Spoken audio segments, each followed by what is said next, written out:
Asian level competition with a Andhra Pradesh Tourism and Sports Authorities District Collector.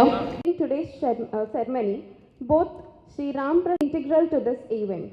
They come ఇంతవరకు కూడా రాజమహేంద్రవరానికి ఒక సాంస్కృతిక క్షేత్రంగా ఒక ఆధ్యాత్మిక క్షేత్రంగా గుర్తింపు ఉన్నటువంటి సందర్భంలో క్రీడల్లో మెరుగైనటువంటి గుర్తింపు తెచ్చుకునే దిశగా ఇవాళ రాజమహేంద్రవరం అడుగులు వేస్తుంది అని చెప్పడానికి ఏదైతే ఇవాళ మనం లాంచ్ చేసుకున్నామో ఈ డ్రాగన్ బోట్కి సంబంధించినటువంటి ఇంటర్నేషనల్ అంతర్జాతీయ కాంపిటీషన్ ఏదైతే మనం ఇవాళ ఆవిష్కరించుకున్నామో అది దానికి నిదర్శనం అని చెప్పి మనం అందరం కూడా భావించాలి. డ్రాగన్ బోట్కి సంబంధిస్తే ఈ క్రీడ చైనా దేశంలో ఆవిర్భవించిందని చెప్పి మనకి తెలియవచ్చినటువంటి విషయం, మనకి చరిత్ర చెప్తున్నటువంటి విషయం. క్యూ యువాన్ అనేటువంటి ఒక హిస్టోరియన్, ఆయన అక్కడ ఉన్నటువంటి రాజుకి వ్యతిరేకంగా ఆయన కొంత వ్యాసాలు రాసినటువంటి సందర్భంలో ఆయన్ని బహిష్కరిస్తూ శిక్ష వేయటం జరుగుతుంది. ఆ అవమానాన్ని భరించలేనటువంటి సందర్భంలో ఆయన వెళ్ళి జలసమాధి అయ్యి అక్కడ ఉన్నటువంటి నదిలో జలసమాధి అయినటువంటి నేపథ్యంలో ఆయన్ని అభిమానించేటువంటి అక్కడ ఉన్నటువంటి పౌరులు ఆయన్ని వెతుక్కుంటూ అందరూ కూడా, అంటే ఒక్కొక్కరు ఒక్కొక్క బోట్ అని కాకుండా ఈ రకంగా ఒక పెద్ద బోట్లో అందరూ కూడా ఎక్కి వారు ఈ డప్పు చప్పుళ్ళు చేసుకుంటూ ఆయన కోసం వెతికారు అనేది ప్రతీతి. అక్కడ నుండే ఈ యొక్క క్రీడ, ఈ డ్రాగన్ బోట్ అనేటువంటి క్రీడ ఆవిర్భవించిందని చెప్పి పెద్దలందరూ కూడా మనకి తెలియజేస్తున్నటువంటి విషయం.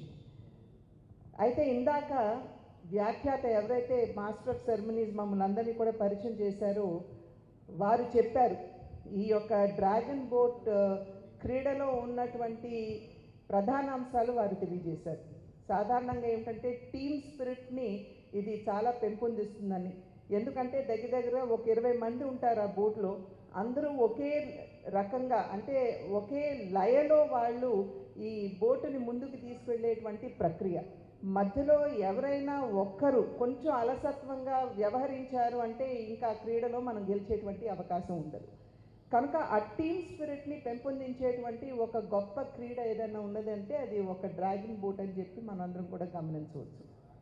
అదేవిధంగా కాన్సన్ట్రేషన్, ఎందుకంటే మనకి ఏదన్నా కొంచెం అటు ఇటు మనం ఆ బోటుని ముందుకు తీసుకెళ్తున్నటువంటి నేపథ్యంలో కొంత మేరకు అటు ఇటు మన కాన్సన్ట్రేషన్ పక్కకు వెళ్ళింది అని అంటే ఈ లయ మీద మనకి ఈ లయ తప్పుతుంది. ఈ లయ తప్పిన వెంటనే మనం గెలిచేటువంటి అవకాశాలు తగ్గిపోతాయి. కనుక కాన్సన్ట్రేషన్. అదేవిధంగా ఆరోగ్యానికి సంబంధించి చాలా వరకు కూడా మనం ఇప్పుడు చూస్తూ ఉంటాం. ఈ జెన్ జీ ఇప్పుడు ఉన్నటువంటి తరం వారు ఎవరైతే ఉన్నారో కార్డియో ఎక్సర్సైజెస్ చేస్తాము అని చెప్పి చెప్తూ ఉంటారు. కానీ ఒక రకంగా చెప్పాలంటే దీన్ని మించినటువంటి కార్డియో ఎక్సర్సైజ్ ఉంటుందని చెప్పి నేను భావిస్తున్నాను.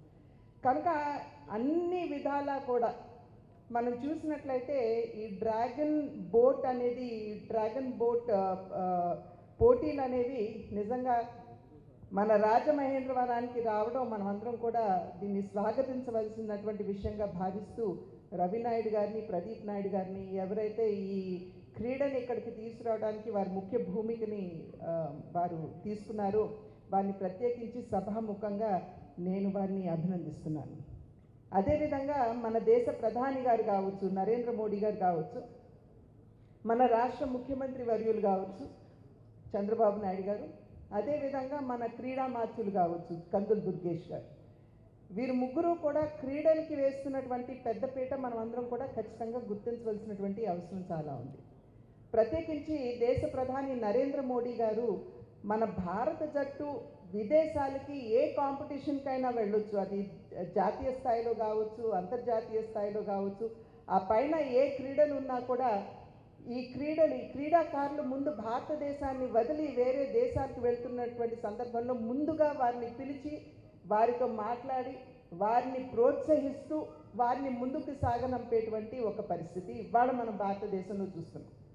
అదేవిధంగా వారు ఓడినా గెలిచినా వారు తిరిగి వచ్చిన వెనువెంటనే వారందరినీ కూడా మళ్ళీ పిలిచి వారందరినీ ఒకవేళ ఓడారనుకోండి, మనం చూసాం గర్ల్స్ క్రికెట్ టీం ఏ విధంగా వారు కాకా వికలం అయిపోయారు, మనం అందరం కూడా చూసాం ఓడిన తర్వాత. కానీ వారిని పిలిచి వారికి ఇచ్చినటువంటి ప్రోత్సాహం కనుక ఇవాళ దేశ ప్రధాని నరేంద్ర మోడీ గారు క్రీడలకి పెద్దపీట వేస్తున్నారు. ప్రధానంగా దీనికి గల కారణం ఏమిటంటే ఇవాళ మన యువతరం ఏదైతే ఉందో వేర్వేరు దిశల్లో డైవర్ట్ అయిపోతున్నటువంటి సందర్భంలో మాదక ద్రవ్యాలకి వారు లోబడుతున్నటువంటి నేపథ్యంలో వీటన్నిటి నుండి, ఈ దురలవాట్ల నుండి మన యువతని దూరంగా ఉంచాలి అని అంటే ఇది ప్రధానమైనటువంటి ఒక రంగంగా వారు గుర్తించి ఈ క్రీడా రంగానికి వారు ఇస్తున్నటువంటి ప్రోత్సాహం. అదేవిధంగా ఇక్కడ మన రాజమహేంద్రవరంలో చంద్రుడికి నూరు పోగు అన్నట్టుగా ఏదైతే మనం ఇక్కడ మల్టీపర్పస్ స్టేడియం నిర్మాణం అని చెప్పి అనుకుంటున్నామో 3 దశల్లో అది చేసేటువంటి పరిస్థితి మనం రాజమహేంద్రవరంలో చూస్తున్నాం.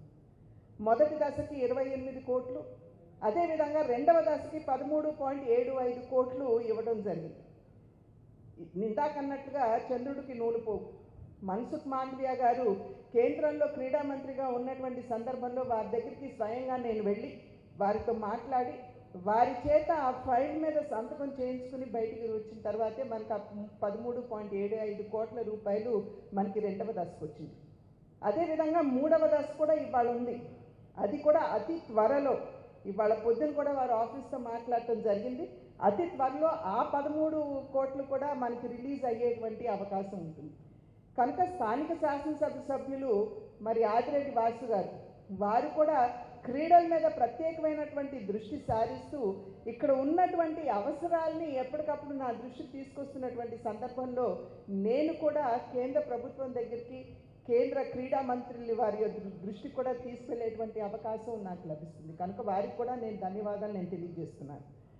కనుక ఈ రకంగా ఇందాక అన్నట్లుగా మొదట్లో చెప్పినట్లుగా కేవలం ఒక ఆధ్యాత్మిక కేంద్రం లేదా కేవలం ఒక సాంస్కృతిక కేంద్రంగా మాత్రమే రాజమహేంద్రవరానికి రాజరాజ నరేంద్రుడు స్థాపించినటువంటి రాజమహేంద్రవరానికి ఆ రకమైనటువంటి గుర్తింపుకు పరిమితం కాకుండా ఇవాళ అత్యద్భుతమైనటువంటి ఒక క్రీడా వేదిక కాబోతున్నటువంటి సందర్భంలో ఇక్కడ ఉన్నటువంటి పెద్దలందరూ ఎవరైతే దీన్ని ప్రోత్సహిస్తున్నారో వారందరికీ నా కృతజ్ఞతలు, ధన్యవాదాలు తెలియజేస్తూ మరొకసారి రవినాయుడు గారిని, ప్రదీప్ నాయుడు గారిని నేను హృదయపూర్వకంగా అభినందిస్తూ ఎవరైతే ఇప్పుడు ఉన్నటువంటి వారందరూ కూడా స్పాన్సర్స్ అందరూ కూడా ఇక్కడికి రాబోతున్నారు. అంతర్జాతీయ స్థాయిలో మనం నిర్వహించుకోబోతున్నాం. నిన్న వారితో మాట్లాడినటువంటి సందర్భంలో వారు నాకు తెలియజేసినటువంటి విషయం 12 దేశాల నుండి వస్తున్నారు ప్రతినిధులు ఈ యొక్క పోటీలో పాల్గొనడానికి అని చెప్పి వారు నాకు నిన్న చెప్పినటువంటి మాట.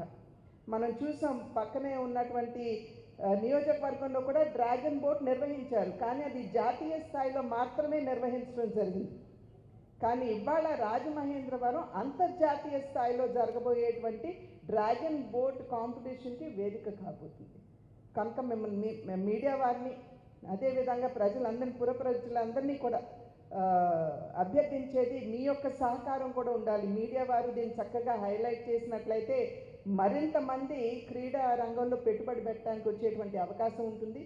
ఇక్కడ ఉన్నటువంటి స్థానికంగా ఉన్నటువంటి ప్రజలు వెళ్ళి ఆ పోటీలో పాల్గొనేటువంటి వారికి అన్ని విధాలా కూడా వారికి ప్రోత్సాహం ఇచ్చినట్లయితే ఖచ్చితంగా రాజమహేంద్రవరాన్ని రాబోయే కాలంలో అనేక క్రీడలకి మనం కేంద్రం చేసుకున్న వాళ్ళం అవుతామని చెప్పి తెలియజేస్తూ నాకు ఈ అవకాశం ఇచ్చిన పెద్దలందరికీ పేరు పేరున ధన్యవాదాలు తెలియజేసుకుంటూ సెలవు తీసుకుంటున్నాను. జై Hind. A moment that represents the pride, performance and identity of the league. The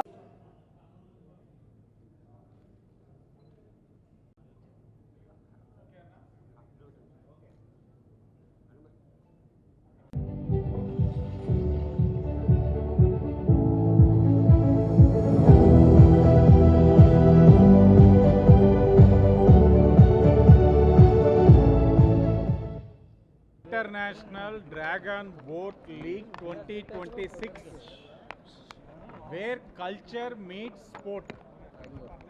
సాంస్కృతిక రాజధాని అయిన రాజమహేంద్రవరంలో ప్రపంచ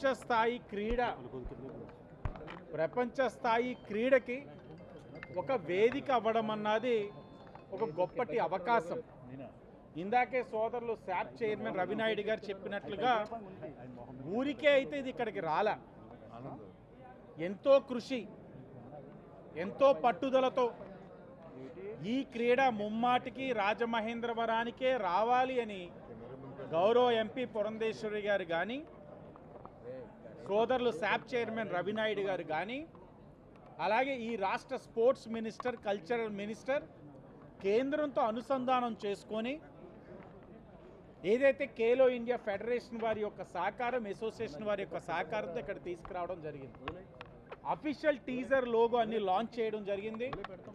మధ్యాహ్నం 2ంటికి డిస్ట్రిక్ట్ అడ్మినిస్ట్రేషన్ ఏదైతే కలెక్టర్ గారు, ఎస్పీ గారు, ఆర్ఎంసీ కమిషనర్ గారు, ఎంపీ గారు, నాతో పాటు మిగతా ప్రజాప్రతినిధులు కూర్చొని క్రీడని ఏ విధంగా నిర్వహించాలి, లాజిస్టిక్స్ కానీ ఇన్ఫ్రాస్ట్రక్చర్ కానీ ఏ విధంగా ప్రొవైడ్ చేయాలి, సేఫ్టీ నార్మ్స్ ఏ విధంగా తీసుకోవాలి, ఈ యొక్క క్రీడ ద్వారా రాజమహేంద్రవరం ఒక బ్రాండ్ ఇమేజ్ని ఏ విధంగా ముందుకు తీసుకెళ్ళాలి, ఆంధ్రప్రదేశ్ ఒక బ్రాండ్ ఇమేజ్ని ఏ విధంగా ముందుకు తీసుకెళ్ళాలి, ఆంధ్రప్రదేశ్లో క్రీడలకు ఇస్తున్న ప్రోత్సాహాన్ని ఏ విధంగా తెలియచేయాలన్న దాని మీద కూర్చోవడం జరుగుతుంది. తప్పకుండా ఇది గొప్ప అవకాశం. రాజమహేంద్రవరాన్ని ఎన్నికల ముందు మేము ఏదైతే చెప్పున్నామో, కూటమి పోటీ చేసే ఆనాటి సభ్యులుగా, ప్రజాప్రతినిధులుగా పోటీ చేసిన సందర్భంలో కల్చరల్ హబ్గా, స్పోర్ట్స్ హబ్గా తీర్చిదిద్దుతామని హామీ ఇచ్చాం. స్పోర్ట్స్ హబ్ తీర్చిదిద్దడానికి అనుగుణంగా ఖేలో ఇండియా నుంచి 14 కోట్లు phase 2 multipurpose sports complex sanction అయింది, టెండర్ ఓపెన్ అయిపోయింది. ఫేజ్ 3కి 13 కోట్లు ఓవరాల్గా శాంక్షన్ కూడా అవ్వడం జరిగింది. ఎంపీ గారికి, శాప్కి ధన్యవాదాలు తెలియచేస్తూ, గోదావరి నది ఒడ్డున ఇంటర్నేషనల్ డ్రాగన్ బోట్ లీగ్ను ఈవెంట్ను నిర్వహించడానికి అధికారికంగా గౌరవ పార్లమెంటు సభ్యులు పురంధేశ్వరమ్మ గారు, అదేవిధంగా గౌరవ శాసనసభ్యులు, యువ ఎమ్మెల్యే ఆదిరెడ్డి వాసన్న గారు, అదేవిధంగా ఎమ్మెల్సీ సోమ్ వీర్రాజు గారు, అర్బన్ డెవలప్మెంట్ చైర్మన్ వెంకటరమణ చౌదరన్న గారికి వీళ్ళ చేతుల మీదుగా ఈరోజు లీగ్ సంబంధించి లోగోను ఆవిష్కరించడం జరిగింది. దాదాపు 12 దేశాలకు సంబంధించిన ఇంటర్నేషనల్ ప్లేయర్స్ ఈ లీగ్లో పాల్గొంటారు. 1200 మంది డ్రాగన్ బోటుకు సంబంధించిన క్రీడాకారులు దీంట్లో భాగస్వాములు అవడంతో పాటు ఈ దేశానికి సంబంధించి, ఈ రాష్ట్రానికి సంబంధించి 35 టీములు దీంట్లో పాల్గొంటాయి. అంటే రెఫరీసు, కోచెస్, దాంతోపాటు ఎన్డీఆర్ఎఫ్ టీము ఇవన్నీ కలిపితే దాదాపు 3000 మంది రాజమండ్రిలో ఇక్కడ ఆ టీం నిర్వహించడానికి 3 రోజులు దాంట్లో భాగస్వాములు అవుతారు. ఇంతకుముందే ఎమ్మెల్యే గారు చెప్పినట్టు వాళ్ళు ముందుగా ఇక్కడే ప్రాక్టీస్ కూడా చేస్తారు. ఆ 10 రోజులు రాజమండ్రి అనేది కళలకు, సంస్కృతికే కాదు క్రీడలకు కూడా హబ్బుగా ఉండేలాగా ఉంటుంది. ఇది ఒక చారిత్రాత్మక ఘట్టం. దాంతోపాటు ఈ లీగ్ రావడం చాలా కష్టపడడం జరిగింది. ఈ లీగ్ ఊరికే రాలా, వేరే రాష్ట్రాలకు కేటాయించిన లీగ్ని మేము ఇంతకుముందు చెప్పాం. ఇండోర్ స్టేడియం ఎమ్మెల్యే గారితో కలిసి ఓపెన్ చేస్తున్నప్పుడు ఎమ్మెల్యే గారు ఆ రోజు ఒక మాట చెప్పారు మాకు, రాజమండ్రికి ఏదైతే ఉందో ఈ బ్యాడ్మింటన్ వీటితో పాటు వాటర్ గేమ్స్ సంబంధించిన ఏదైతే క్రీడలు ఏదైనా ఉంటే, ఇంటర్నేషనల్ క్రీడలు ఉంటే వాటిని ఇక్కడ కానీ నిర్వహించగలిగితే రాజమండ్రి స్థాయిని పెంచిన వాళ్ళు అవుతాం. ఇది ఇంటర్నేషనల్ స్టాండర్డ్స్ అవ్వాలి. ఇది కళలకు, సంస్కృతి, క్రీడలకు కూడా హబ్బుగా మారాలని, దానికి సంబంధించి వాటర్ గేమ్స్ను ఇక్కడికి తీసుకొని రామని ఆ రోజే ఎమ్మెల్యే గారు మాకు చెప్పడం జరిగింది. ఆ రోజే మేము చెప్పాం, డ్రాగన్ బోటుకు సంబంధించిన లీగ్ ఇక్కడికి తీసుకొని వస్తామని. దానిలో భాగంగానే తీసుకొని రావడం. నిజంగానే ఒక విషయం చెప్పాలి, దీని తర్వాత దీని ముందన్నిట్టు రాజమండ్రి ఉండబోతుంది. కాబట్టి దీని మీ సహకారం కావాలని కూడా విజ్ఞప్తి చేస్తున్నాం. సాధారణంగా నదీ తీరాలు ఎక్కువ జరుగుతుంటాయి ఈ డ్రాగన్ పోటీ. ఇది గోదావరి తీరం మరియు లోతు ఇదంతా అంటే ఎలాంటి ప్రిస్క్రిప్షన్ తీసుకుంటున్నారు? మొత్తం ఇంటర్నేషనల్ స్టాండర్డ్స్ ఉంటుంది. సెంట్రల్ గవర్నమెంట్, స్టేట్ గవర్నమెంట్తో పాటు ఇక్కడ ఎమ్మెల్యే గారు, ఎంపీ గారు, అర్బన్ డెవలప్మెంట్ కలెక్టర్ గారు, అదేవిధంగా ఎవరైతే మున్సిపల్ కమిషనర్ గారు, మా టూరిజం మినిస్ట్రీ, అదేవిధంగా స్పోర్ట్స్ మినిస్ట్రీ, అన్ని డిపార్ట్మెంట్లు దీంట్లో భాగమవుతాయి. ఎక్కడా కూడా సేఫ్టీ మెజర్మెంటే మొదటి ప్రాధాన్యత. దాంట్లో ఎక్కడ రాజీ పడం, పర్ఫెక్ట్గా అదే మీరు చెప్పాం 1200 మంది ఇంటర్నేషనల్ ప్లేయర్స్తో పాటు అందరూ కలిపి మన స్టేట్ ప్లేయర్స్ అంతా కలిపి 3000 మంది ఆతిథ్యం ఉన్నది.